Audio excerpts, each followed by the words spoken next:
दोस्तों, कोरोना से भी खतरनाक एक वायरस भारत में एंट्री ले चुका है, यानी एचएमपीवी वायरस, जिसे शॉर्ट में एचएमपी वायरस कहा जाता है। यहां पर देखिएगा कि पूरे देश में एचएमपी यानी एचएमपीवी वायरस से हड़कंप मच चुका है। अब अगर आप 5 साल की बच्ची से लेकर, यानी पहला मामला भारत में 5 साल की बच्ची से शुरू होता है, और हर राज्य में मामले अब बहुत तेजी से बढ़ रहे हैं। यानी एचएमपीवी जो वायरस है, ये फैलने से कई लोगों की मौत, यानी जो चाइना का जो एक ग्राफ है वो आया है कि यहां एचएमपीवी वायरस से मौत ज्यादा हो रही है, और आंकड़े भी चाइना छुपा रहा है। चीन के वुहान में जैसे कोविड 19 फैला था, वहां की स्थिति जो है ना, शमशान पूरे भरे हुए हैं। चाइना में एचएमपीवी वायरस के साथ साथ और भी बहुत जानलेवा और खतरनाक वायरस है जो चीन छुपा रहा है।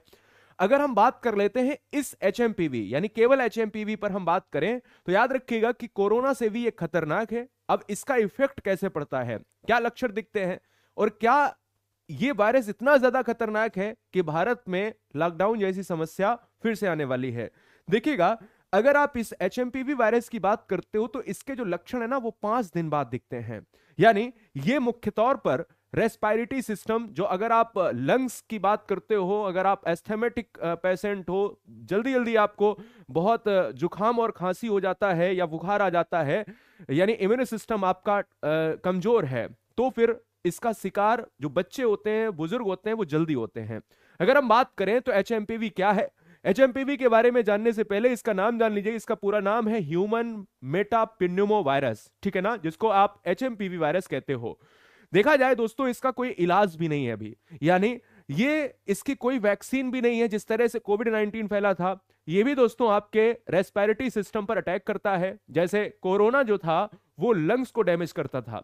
यहां पर आपको ये जानना जरूरी है कि सांस से संबंधित बीमारी, अब आपको पता है कि एचएमपीवी की अगर हम बात कर लें तो ये बहुत तेजी से फैलता है। क्या ये एक दूसरे से फैल सकता है? हाँ, टच करने से फैलता है, भीड़ भाड़ इलाके से फैलता है, या कोई संक्रमित व्यक्ति है उससे तुरंत हो जाता है। तो मतलब पूरी तरह से ये कोविड का एक हम दूसरा रूप देख सकते हैं।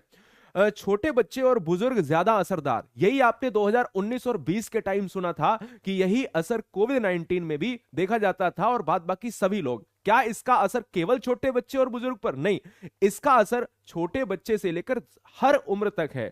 जब ये फैलता ही है दूसरे से, और संक्रमित पर्सन जो है अगर आता है ना, अगर आ जाता है उस दायरे में, तो ये फैल जाता है। अगर देखा जाए तो इसका इलाज, इसकी वैक्सीन कोई भी उपलब्ध है ही नहीं दोस्तों। मतलब इसकी अगर वैक्सीन की बात करो तो उपलब्ध नहीं है। नॉर्मल जो ट्रीटमेंट होते हैं उन्हीं से इसको ट्रीट किया जाएगा।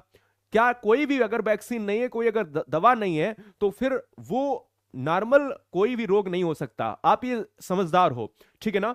बच्चे से बुजुर्ग, ठीक है। संक्रमण फैलाने वाला रोग, मतलब संक्रमण यानी हाथ मिलाने से, संपर्क में आने से, है ना, कोई व्यक्ति है तो बहुत बचाव रखने की आवश्यकता है। अगर देखा जाए तो ये कैसे फैल सकता है? खांसने या छींकने से, है ना। अगर आप जो भी आप टेबलेट्स लेते हो, या कोई भी ऐसी चीजें हैं, जब आप किसी व्यक्ति से कोई भी चीज लेते हो, है ना, कहा गया है कि इसको बचाव के लिए आपको मल्टीपल टाइम जो है हैंड वॉश करना पड़ेगा, है ना। मतलब वही कोविड 19 वाली जो इश्यूज थे वो यहां पर देखने को मिल रहे हैं। तो कुल मिलाकर ये जो है दूसरी जगह से फैलता है। अब आपको किस तरह से बचाव करना है इस एचएमपीवी वायरस से, ये हमारे और आपके ऊपर डिपेंड होगा। भारत में भयावह स्थिति ना आने पाए, ऐसी हम सरकार से उम्मीद करते हैं। लेकिन कुल मिलाकर ये एचएमपीवी वायरस परीक्षाओं पर भी असर डालेगा, एचएमपीवी वायरस बच्चों की पढ़ाई पर भी असर डालेगा, और एचएमपीवी वायरस जो ये आ रहा है, जिस तरह का ये अटैक हो रहा है, एकदम से ग्राफ बढ़ रहा है, तो कहीं ना कहीं भयावह स्थिति हो सकती है। इसलिए पैनिक होने की जरूरत नहीं है, बचाव की जरूरत है। और अगर बचाव कर लिया तो एग्जाम हमारी, पढ़ाई हमारी, जो रोजमर्रा की जिंदगी है, लोग काम पर जाते हैं, ऑफिस है, स्कूल्स हैं, ये सब जो है वैसे ही वैसे रहेंगे। लेकिन हर व्यक्ति को ऐसा काम करना पड़ेगा। मिलेंगे नेक्स्ट वीडियो में, तब तक के लिए जय हिंद। ये वीडियो अपने दोस्तों में शेयर करो, और बचाव के लिए है। कहीं ना कहीं ये घातक तो है, ये बात तो पक्की है। यानी कोरोना के बाद अगर देखा जाए तो उसका ही ये दूसरा रूप है। तो कोरोना से कम मत समझिएगा, क्योंकि जब कोई भी वैक्सीन अगर नहीं है तो इसका मतलब है ये बहुत ज्यादा घातक है। Love you guys, thank you, Vande Mataram.